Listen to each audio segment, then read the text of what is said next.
Baik, Assalamualaikum warahmatullahi wabarakatuh. Alhamdulillah hari ini bisa ketemu lagi dalam suasana masih virtual ya. Kita bisa belajar bareng tentang C++. Di sini kita akan belajar tentang input dan output bahasa di C++.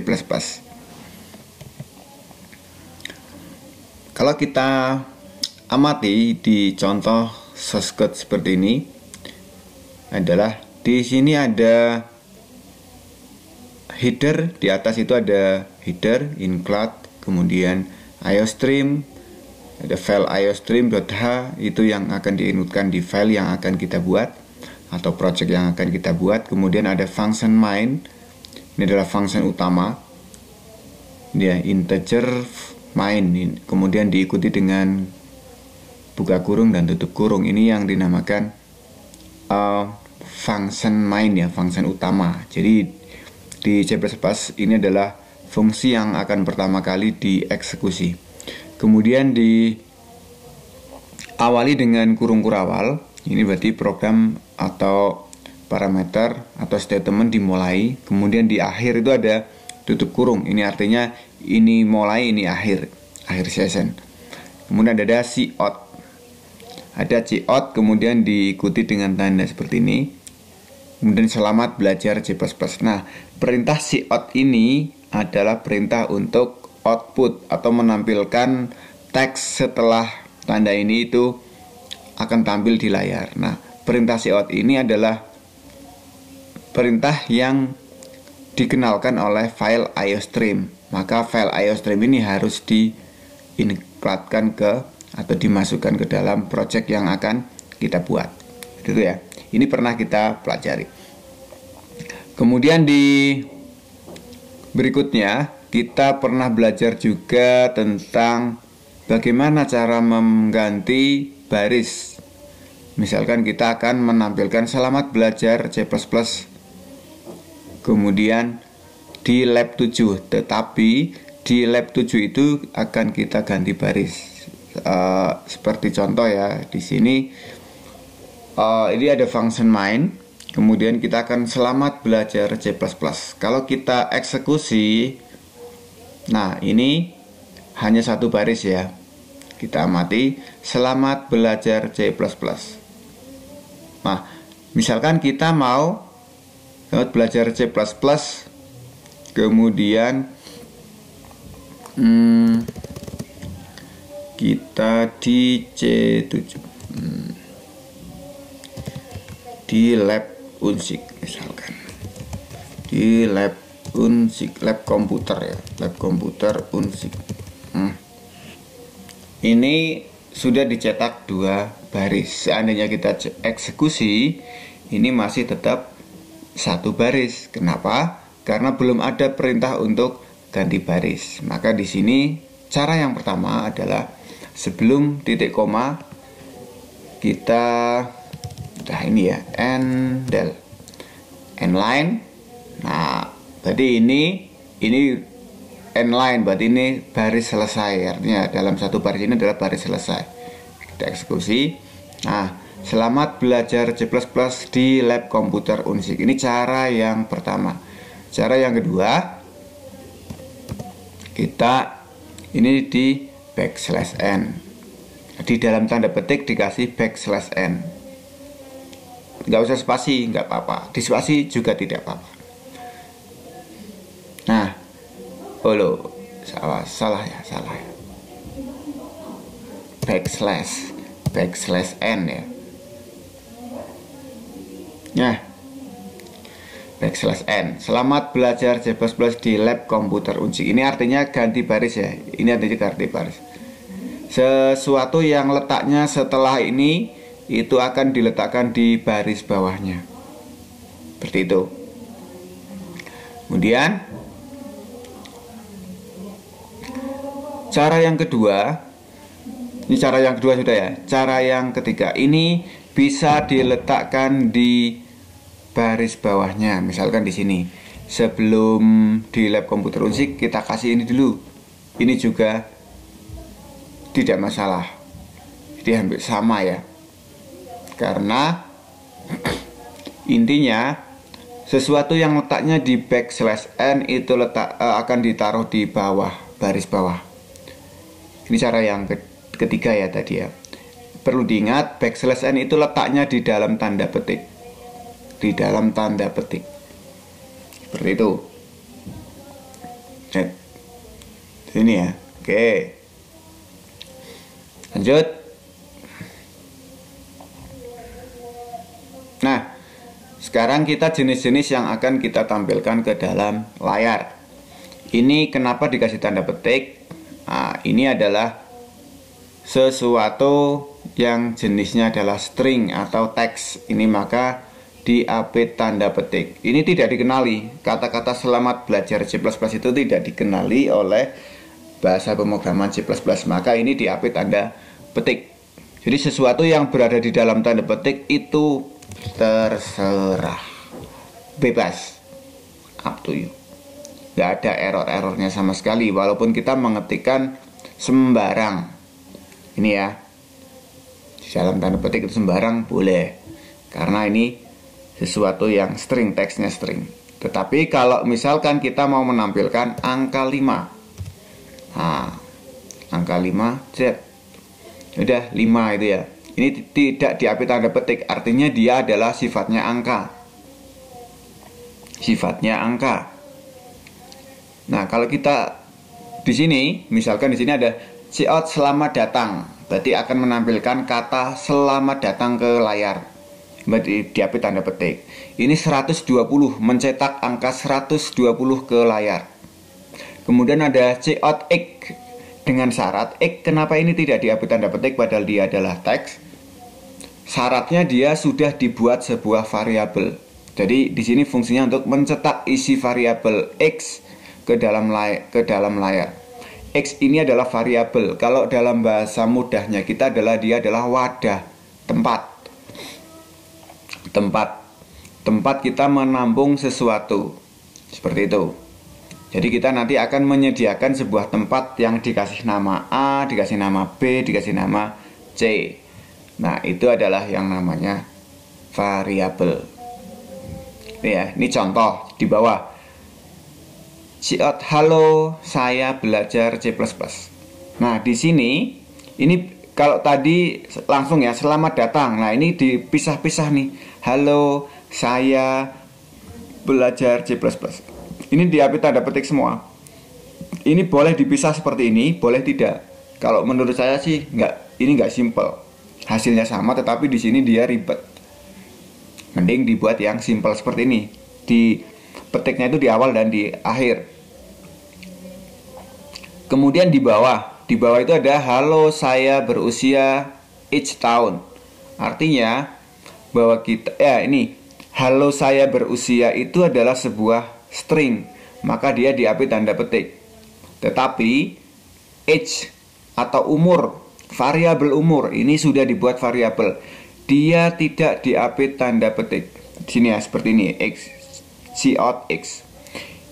Pemisahan antara tipe yang string dengan variabel atau angka ini dipisah dengan tanda ini.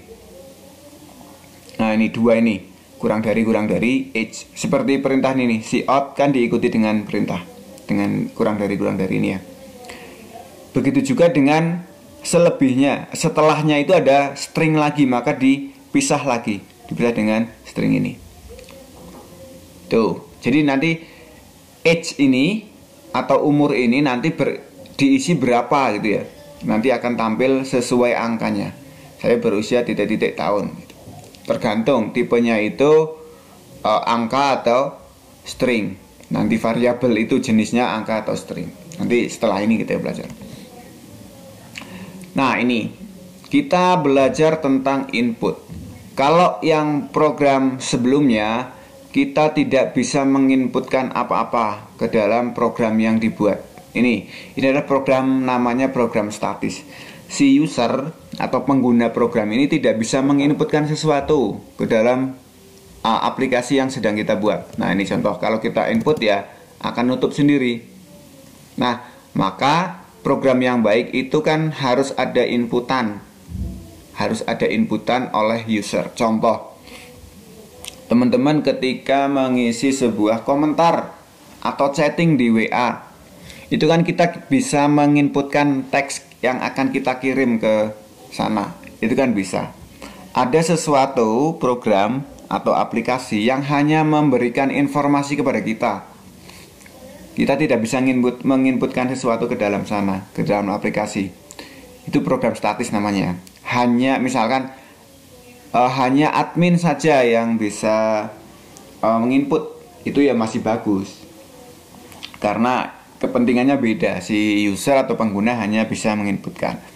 Contoh aplikasi seperti ini, kalau kita mau mengubah lab komputer Unsik menjadi lab komputer Fasticom, itu kan kita harus mengedit source code-nya. Ini namanya source code script source code dari aplikasi kita. Wah, ini source code-nya banyak sekali. Wah, ini berarti luar biasa itu ya. Nah, ini kalau kita mau mengubah angka 5 ke dalam tampilan yang akan kita buat, misalkan di sini. Ini kan aplikasi yang sudah dijalankan. Ini kita harus mengubah source code-nya, tidak bisa mengubah dari sini. Gitu. Nah, maka kita butuh yang namanya inputan.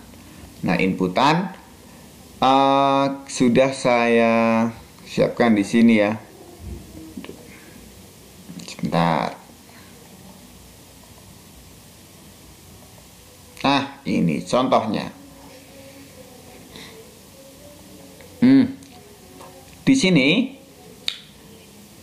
diawali dengan kita membuat sebuah variabel. Misalkan saya ganti aja umur. Nah, maka di sini umur itu ya. Nah, contoh. Nah,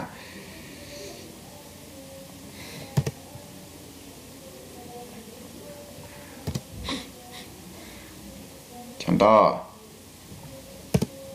Paling mudah dulu aja ini. Nanti tak tambahi. Ini adalah perintah untuk kita menginputkan sesuatu. Kita menginputkan sesuatu ke dalam aplikasi yang sedang kita buat. Ini cin. Kalau tadi kan perintahnya cout. Cout itu untuk output ke dalam suatu layar. Kalau di sini adalah cin. Cin ini digunakan untuk menginputkan sesuatu. Contoh, banyak sekali ya. Nah, umur ini tidak dikenali. Perintah umur ini tidak dikenali. Karena ini adalah variabel atau kata-kata asing bagi JWT. Maka ini dibuat sebuah variabel. Integer itu, int itu adalah integer. Kita membuat variabel namanya umur, tipenya integer. Integer itu bilangan bulat. Maka sesuatu yang akan kita input ke dalam variabel umur adalah tipenya angka. Kita tidak bisa mengisi, misalkan kita mau mengisi 17 tahun, maka diisi 17, itu tidak bisa. Pakai TUJU gitu ya. Karena tipenya adalah integer. Di sini umur tipenya angka, maka harus diisi dengan angka nanti. Cin umur. Contoh. Nah, ini kan program jadi. Kita ngisi 17. Nah, 17. Lihat. Loh, kok kayak gitu, Cok? Iya, karena di source code kita, di program kita ya hanya perintahnya itu. Kita hanya disuruh menginputkan sesuatu. Sesuatunya pun tidak jelas kalau yang menginputkan itu bukan seorang programmernya. Ini langsung tiba-tiba kayak gini tampilannya. Ini disuruh ngapain? Maka program yang baik adalah user friendly, mudah digunakan, mudah dipahami. Maka di sini dikasih perintah, dikasih mukodimah, biar orang itu atau user itu paham kita disuruh ngapain. Nah, misalkan di sini masukkan umur, gitu ya. Nah, ini adalah hanya sebatas mukodimah saja, teks yang ada di dalam tampilan kita. Ini mau dikasih lebokke umurmu, input your name, input your age, itu ya bisa, tergantung si programmer. Nah, ini kan saya pengennya masukkan umur. Nah, ini adalah ada perintah cin. Cin ini yang digunakan untuk input. Kalau ini misalkan kita hapus, jalan nggak? Jalan, tetapi kita tidak bisa menginputkan sesuatu. Nah, ini kalau kita menginputkan sesuatu nanti akan close sendiri. Seperti itu. Tapi kalau dikasih cin, kita bisa memasukkan sesuatu ke dalam program yang kita buat. Gitu. Enter, ya selesai. Karena kita setelah menginputkan sesuatu itu kita tidak bisa tidak disuruh ngapa-ngapain. Misalkan kita tampilkan cout umur Anda adalah tadi apa? Kalau untuk memisah antara variabel dengan string, apa sih ini ya? Apa tadi variabelnya? Berarti umur Anda adalah titik 2, kemudian menampilkan isi umur, berarti umur, isi variabel umur, kemudian dipisah lagi titik tahun, gitu ya. Nah, berarti nanti umur Anda adalah titik tahun. Tergantung kita ngisinya berapa. Umur, misalkan 45 tahun. Ketika di enter, nah, umur Anda adalah 45 tahun. Ini bisa dibandingkan ini. Umur Anda adalah 45. 45 ini adalah isi variabel umur. Kita mengisi berapa? Mengisinya itu adalah dengan perintah cin. Maka cincot itu ya mudahnya. Cout. Umurnya kita tadi memasukkan 45, umur Anda adalah 45 tahun. Seperti itu. Ini adalah tipe yang integer. Sekarang yang tipe varchar misalkan. Ini umur, kemudian di sini adalah ada char. Nama, misalkan nama itu ya, nama variabelnya nama. Kemudian kalau char itu diikuti dengan jumlah maksimal karakter yang mau diinput. Misalkan kalau nama itu kan panjang-panjang ya. Ini 20 aja contoh dulu. Nama 20. Pembuatan variabel diakhiri dengan titik koma. Ingat ini char karakter ya. Namanya variabelnya nama, atau boleh ini dikasih nm gitu, boleh. Jadi aturan pembuatan variabel yang pertama adalah tidak boleh menggunakan nama variabel itu menggunakan misalkan nama variabelnya cout. Cin itu tidak boleh. Jadi perintah yang ada di dalam C++ itu tidak boleh. Kemudian tidak boleh menggunakan angka. Variabel itu tidak boleh angka. Misalkan integer 1 itu ya. 1, 2 itu tidak boleh. Jadi pembuatan variabel yang benar. Sebentar.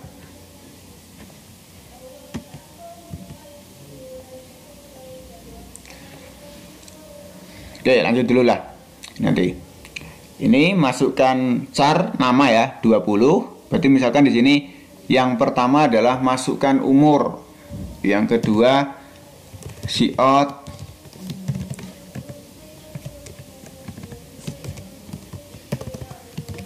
masukkan nama Anda.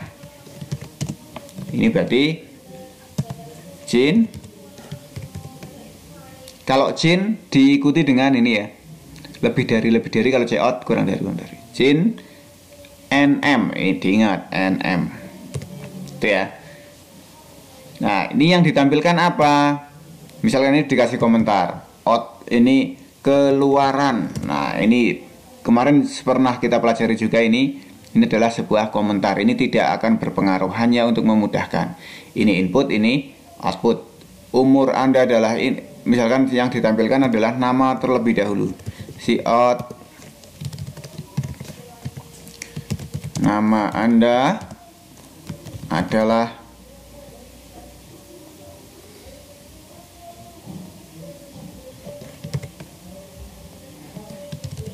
nm, gitu ya.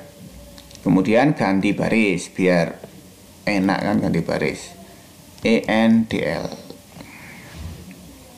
Umur Anda adalah sekian tahun. masukkan umur 25 misalkan, nama Anda adalah Joko. Nah, nama Anda adalah Joko, umur Anda adalah 25 tahun. Kayak gitu. Jadi ini tipenya adalah karakter karena dia nanti yang diisi adalah teks. Kemudian ini input ya. Ini perlu diingat, ini adalah hanya mukotimah untuk mempermudah. Ini umur. Perintah aslinya untuk inputan adalah Cin. Ini tidak dikasih tidak masalah. Yang penting paham. Tetapi untuk membuat program harus mudah dipahami oleh pengguna, harus mudah dipahami. Ini disuruh ngapain gitu ya. Ketika si pengguna itu mau menggunakan, nggak paham. Seperti itu. Oke, ini dulu untuk pembuatan variabel terlebih dahulu. Buat variabel yang pertama adalah tidak menggunakan perintah dalam C++. Misalkan teman-teman nanti membuat aplikasi menggunakan bahasa pemrograman Java, PHP, itu ya sama, tidak boleh menggunakan perintah dalam bahasa itu.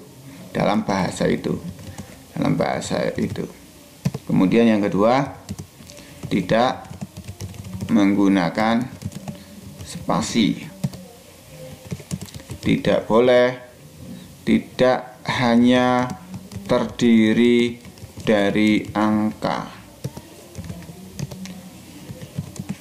Tidak boleh diawali dengan angka. Kalau teman-teman mau membuat variabel namanya N4 itu boleh. Tapi kalau 4N tidak boleh, atau hanya 4 itu tidak boleh, karena dia adalah angka atau diawali dengan angka, itu tidak boleh. Tidak boleh kok, tidak boleh diawali dengan angka. Tidak menggunakan spasi. Kalau mau spasi, misalkan variabelnya namanya nama lengkap itu ya, nama dikasih underscore lengkap, itu boleh. Kemudian yang perlu diingat bahwa variabel itu huruf besar dan huruf kecil berbeda. Contoh, variabel satu namanya nm, variabel kedua namanya nm. Ini sudah dua variabel, nm dan n besar, n kapital dan m kecil ini adalah sesuatu yang berbeda. Jadi tidak, ini maka harus diperhatikan huruf besar apa huruf kecil itu ya. Nanti kalau ketika membuat variabel diusahakan diseragamkan. Huruf kecil semua, huruf besar semua. Itu ya. Oke, ini adalah aturan pembuatan variabel. Oke, terima kasih, sampai di sini dulu. Mudah-mudahan bermanfaat. Kita sambung lagi di materi berikutnya. Assalamualaikum warahmatullahi wabarakatuh.